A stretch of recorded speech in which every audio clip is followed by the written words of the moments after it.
If you watched our molder video from a couple weeks ago, we asked you guys if you wanted to see how to run big, deep moldings like this using an angled fence, and it was a resounding yes. So today we're gonna show you how easy it is. Neil from MT Tool provides all the necessary dimensions, and it's easy to build a sled, so we're gonna show you how to do it. We had the machine all set up, but I'm gonna pull this blade off to show you the QR code that Neil puts on the back of these knives. So every knife that Neil makes has a QR code. So it's right there. And if you scan that with your phone, so here, I'll pull out my phone, let's set this down. If I scan that, it'll pull up a drawing. So if you don't know how to use a QR code, see, it recognizes the code, opens up a Google Drive, and there's our drawing.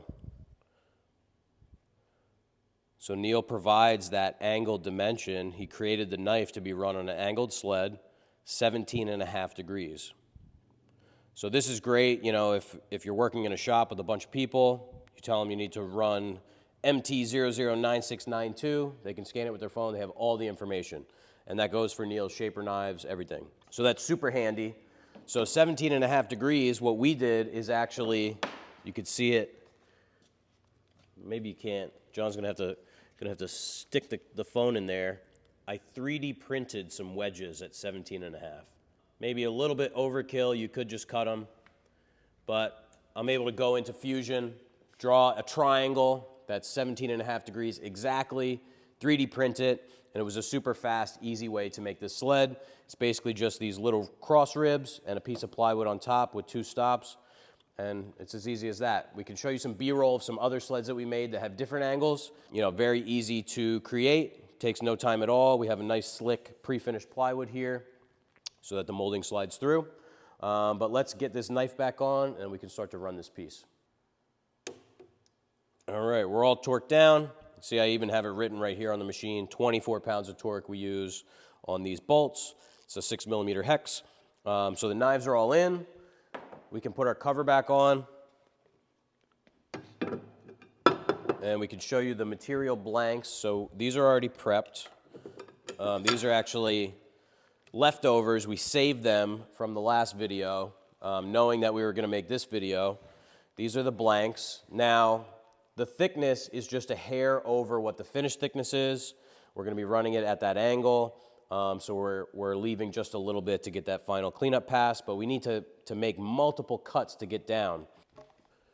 This is actually set, I believe,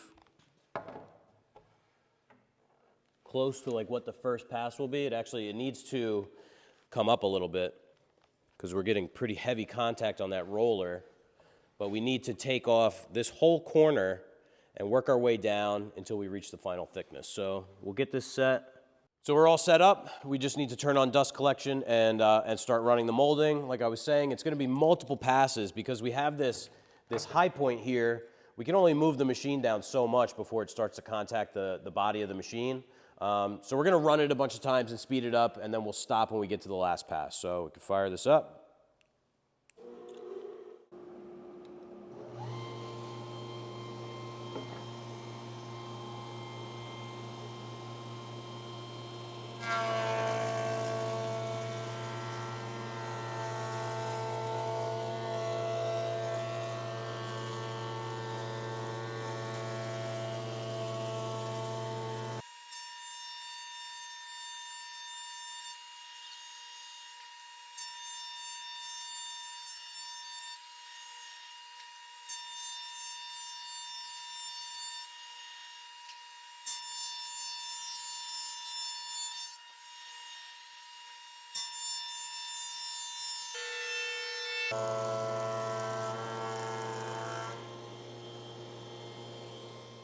We've run this about 4 or 5 times, and we're ready for our final pass. You can see we still have like some pencil marks and stuff here. This is still the original face, but we're matching up beautifully. We just need to reduce the thickness by a little bit. So that's gonna be our final cleanup pass here, and we'll have all freshly cut poplar. So we're lowering it down about a 30-second, and we'll run it one more time.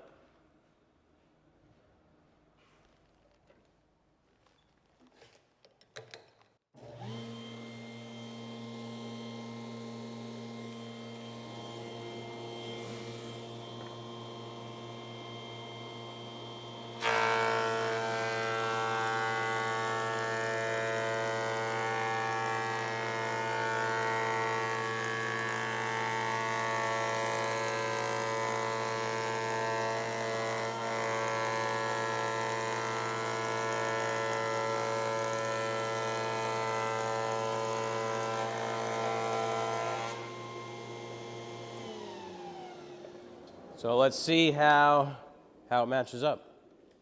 So here's our original molding. This is taken out of a home that's about 120 years old, or maybe 100. I forget exactly what they said, but there you have it. So these knives were created from a little cut off of this. I took a slice about 1/8 of an inch thick. I scanned it at 300 DPI, sent it to Neil, and he made the knives. He even straightened out this cupped molding. And this is a big bite, you know. These machines, they don't have the best feed system. So if you have a really deep knife like this, you're not going to have anywhere to contact if you have, you know, the head of the machine way up. So you would have to take almost this entire cut in your first pass. In poplar, that's really difficult. In white oak, it's absolutely impossible. So running an angled sled like this and getting the specs directly from the manufacturer of the knives makes it really easy. So this, you know, went flawlessly. We have a beautiful finish, and this will paint up great for the client. So running an angled sled, it's the easy way to do big moldings on your William & Hussey or Shop Fox molder. Hopefully this helped. If you enjoyed this video, let us know. Leave a comment, and we'll talk to you next week. Good. If you watched our molder video from a couple weeks ago, we asked you guys if you wanted to see how to run a big, deep molding like this.